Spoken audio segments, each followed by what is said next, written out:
Hello guys, magandang araw. Bisitahin naman natin itong dalawang foreclosed properties na located din dito sa may Imus, Cavite.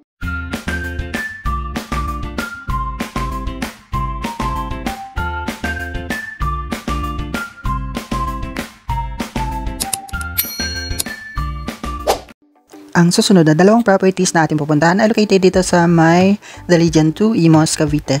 May mga properties na din naman akong na-feature dito nung nakaraan, kaya ito, refresher na lang to. At makita niyo naman yung recent na itsura na nitong area na to. Itong binabaybay nating kalsada ay sa may Nia Road, bali doon tayo nang gagaling sa may SM Center, Imus. Straight lang natin itong kalsada, madadaanan natin along the way yung entrance ng The Legion 2. Kung napanood nyo naman ang ating mga videos, for sure familiar na kayo dito sa location. At yun, makikita nyo dito sa area, ang dami din road widening na ginagawa. At ang gagandahan dito sa location is, itong kalsada na to is tagos ito ng Cavitex. Yun. Kaya very accessible ito kapag bumabiyahe kayong Maynila or kung sa Maynila kayo nagtatrabaho. Yun lang ay walang public transport, or ang public transport kasi dito na common is tricycle. Hindi ako sure kung may mga jeep, pero wala akong nakikita ng jeep kasi dito bumabiyahe. So for sure, private car or Grab yung sasakyan nyo kung gusto nyo mas mabilis na biyahe papuntang Maynila. Or ang pabor dito is kung meron kang sariling sasakyan, maganda. Yan nga lang, itong dalawang properties naman is wala naman kasi itong parking garage. At ang option nyo lang dito kapag nakuha nyo itong properties is ano lang din, street parking.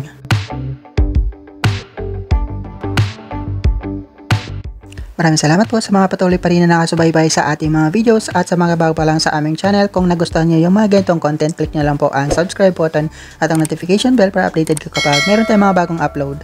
Disclaimer lang, hindi po kami agent or connected sa Pag-ibig Foreclosed Properties. Kagaya nyo lang din kami na nagbibid para makakuha ng bahay.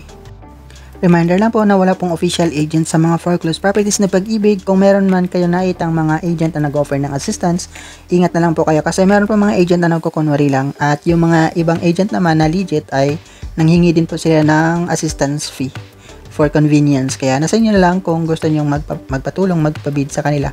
At ngayon naman is napakadali na lang naman mag-bid kasi meron na din pong online bidding si Pag-ibig.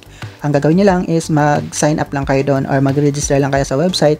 Then, isubmit nyo lang yung mga required documents at magkakaroon na kayo ng buyer's ID. Kapag meron na kayong buyer's ID, mas madali na po mag-submit. Ang online bidding naman is applicable siya sa first and second public auction. Kung sa negotiated sale naman kayo magbibid, kailangan nyo pa rin i-download yung mga forms na available sa Pag-ibig website, at i-fill up nyo siya, ilagay nyo siya sa sobre at ihulog nyo siya sa pinakamalapit na branch ni Pag-ibig sa inyong area. Ito nga palang dalawang property na ating pupuntahan is under sa second public auction, yung isa, at yung isa naman is under sa negotiated sale. Nandito na tayo sa pinaka-entrance gate ng The Legion 2. Ayan, itong location naman ng unang property is medyo distansya lang siya ng konti mula dito sa pinaka-main gate. Kasi itong unang block, unang mga properties is under phase A. Tapos yung pagtawid mo nung tulay, ano na siya, phase B. Ang location nitong dalawang properties is located sa may phase B. At yung unang property is medyo malapit siya sa may parang palengke or mga talipapa nila. Kaya maganda dito. At ang kagandahan dito naman sa location is may mga bilihan na sa loob, kaya pwedeng hindi na kayo lumabas kung gusto nyong mamili. Yung number 1 mode of transport talaga dito is mga tricycle, ang pinaka-convenient. Tapos yun, pag mayroon kayo mga sariling sasakyan, mas maganda. Ang problema lang is more on street parking talaga dito sa subdivision. Ang tubig naman dito, sa mga hindi po nakakaalam, is naka-Maynilad po sila, at ang tingin ko hindi naman ganon ka-problemado itong source na or supply ni Maynilad dito sa area. Hindi ako sure ha, itanong-tanong nyo lang din sa mga kapitbahay kapag gusto nyo kumuha ng property dito.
Ito na po yung pinaka-block kung saan located itong unang property. Ayan, dito lang siya sa may unahan. Ito yung bahay sa may kanan. Based naman sa specification ni Pag-ibig dito sa website, unoccupied daw itong property. Pero nung tiningnan ko siya, mukha siyang may naka-occupy. Ayan, kung makikita niyo itong bahay, ganyan yung itsura niya. O, diba? Meron siyang parang tinirhan ng tao. Ayan, kung makikita niyo naman sa website, ganito naman itsura niya. Ito yung pinaka-location or address ng property, Legion 2, Imos, Phase B, Block 8, Lot 19. Ayan, view picture natin siya. Ito yung itsura niya. Nagtugma naman siya dito sa itsura sa website. Though ang inspection date nito is October 3, 2023. At ngayon ay mukha siyang meron nakatira. Meron dito mga batang naliligo sa katabing bahay. Ito yung pinaka-property. Yan, ganyan siya. Yan, di na ako masyadong lumapit kasi baka mayroong magagalit. Kasi hindi ako sure kung meron nga siyang nakatira. Although, mukha naman siyang sarado pero may mga gamit siya sa loob. Yan, nakikita niyo naman siya. Mukhang may mga gamit siyang nakasampay sa taas. Kaya yun, check niya lang kung gusto niyo mag-bid dito. Although, maganda itong property kasi renovated na siya. Pero yun lang, ang problema is mukha siyang may tao. Itong property available sa second public auction under trans number OPA 1520008 na merong up to 20% discount. Ang acceptance of bid offers is from January 6 to 10 and then ang opening of bid offers is on January 13. Ito ang property number 815-20309210147.